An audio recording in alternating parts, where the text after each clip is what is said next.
Di masa pembangunan ini, Tuhan hidup kembali dan bara Kagung menjadi api. Untuk menghancurkan Jawa, Belanda kemudian berusaha mengintervensi pusat-pusat kekuasaan Jawa. Salah satunya adalah keraton-keraton. Propagandanya, kalau kamu Islam, kamu sudah bukan Jawa. Kalau kamu Jawa, kamu tidak bisa jadi Islam sepenuhnya. Kita bukan bangsa yang kalah. Tidak ada kamus kalah dalam tulisan-tulisan Nusantara. Kegiatan ini merupakan bentuk penghormatan dan rasa cinta kita semua terhadap Pangeran Diponegoro sebagai tokoh besar yang telah berjasa bagi bangsa Indonesia.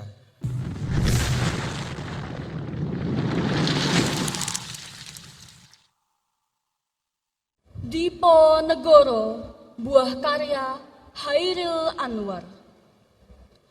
Di masa pembangunan ini, Tuhan hidup kembali dan bara Kagung menjadi api. Di depan sekali Tuhan menanti, tak gentar lawan banyaknya 100 kali. Pedang di kanan, keris di kiri, berselempang semangat yang tak bisa mati. Maju, ini barisan tak bergenderang berpalu. Kepercayaan tanda menyerbu. Sekali berarti sudah itu mati. Maju, bagimu negeri menyediakan api. Punah di atas menghampa, binasa di atas ditindas. Sungguh pun dalam ajal baru tercapai. Jika hidup harus merasai. Maju, serbu, serang, terjang. Sekian dari saya. Terima kasih. Atas kehadirannya dan kami ucapkan selamat datang di Pendopo Dalam Tegalrejo Monumen Diponegoro Sasono Wirotomo. Puji syukur kehadirat Allah Subhanahu wa taala atas segala nikmat dan rahmatnya sehingga kita semua keluarga besar Paguyuban Trah Pangeran Diponegoro masih diberikan kesempatan untuk dapat menyelenggarakan haul Bendera Pangeran Haryo Pangeran Diponegoro yang ke-170. Dan kita semua diberikan kesehatan sehingga acara haul ini dapat terselenggara dengan lancar dan membawa keberkahan. Amin ya mujibah sholin. Hadirin dan hadirat rahimakumullah, kegiatan ini merupakan bentuk penghormatan dan rasa cinta kita semua terhadap Pangeran Diponegoro sebagai tokoh besar yang telah berjasa bagi bangsa Indonesia.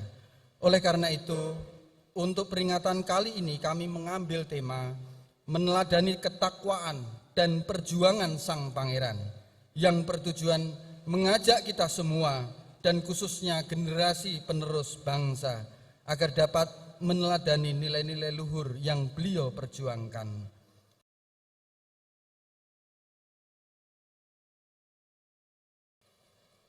Kehebatan jati diri bangsa kita ini yang kemudian dirusak oleh kolonialisme.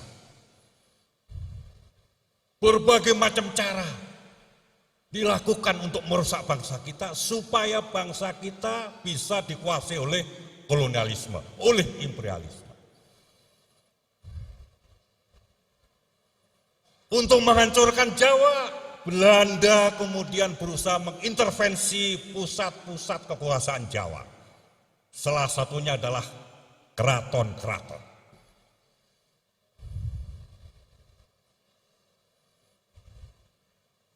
Dengan menguasai keraton-keraton, dengan membuat tulisan-tulisan, kemudian mindset kita, mindset bangsa kita dirusak.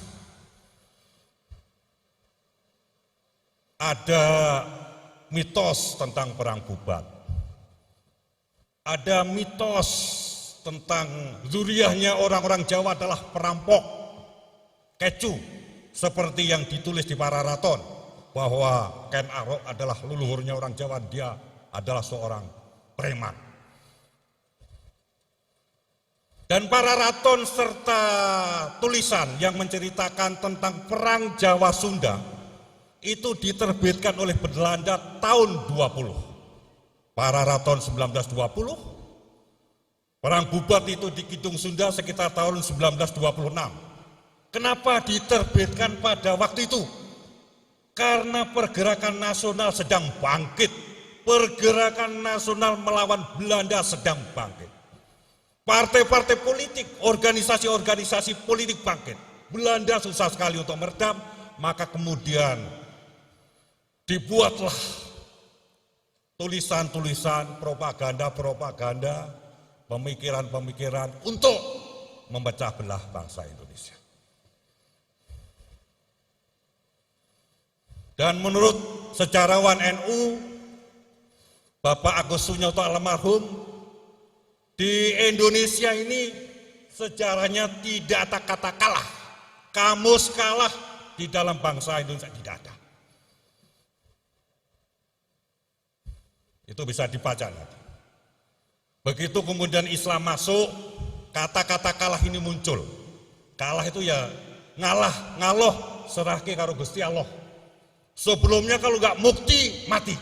Itu bangsa Indonesia, dan itu saya pikir yang dipakai oleh Bendoro Pangeran Diponegoro untuk membangun dirinya, membangun pasukannya, membangun bangsanya. Kita bukan bangsa yang kalah. Tidak ada kamus kalah dalam tulisan-tulisan Nusantara. Kalau nggak mukti, mati. Nah, apakah jati diri bangsa kita memang batin? Yang Jawa ada kejawen, yang Islam bertorekoh. Ada satu penelitian yang dikeluarkan oleh seorang peneliti dari UI, seorang tentara, ahli sejarah juga, kalau nggak salah namanya Bapak Asad Al-Jamhari almarhum. Menurut beliau, Belanda ini melihat bangsa Indonesia pada waktu itu terheran-heran. Kenapa?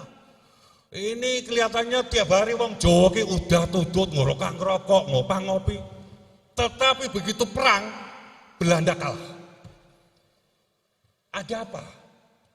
Kenapa orang Jawa sedemikian hebat? Yang dalam kacamata disiplin militer profesional tidak masuk kategorinya, tetapi Belanda kalah.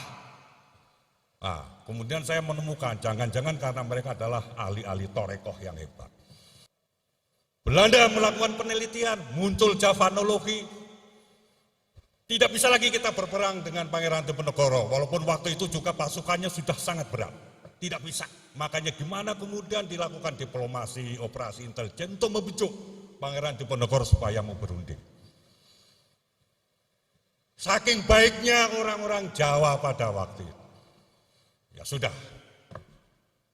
Walaupun pada akhirnya kemudian malapetaka. Tetapi dari situlah menurut Ustadz Salim Filah, kemerdekaan bolanya ditendang oleh perjuangan Pangeran Diponegoro. Dan pada malam hari ini kita mendoakan beliau.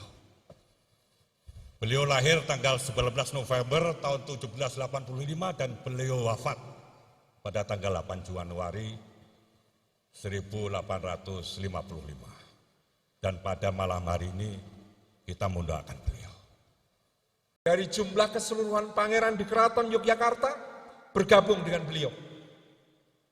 Persatuan antara kaum bangsawan, ulama, santri, bahkan rakyat abangan, bahkan yang disebut di dalam babat wong-wong Durjono, para preman desa, bergabung dalam perjuangan beliau.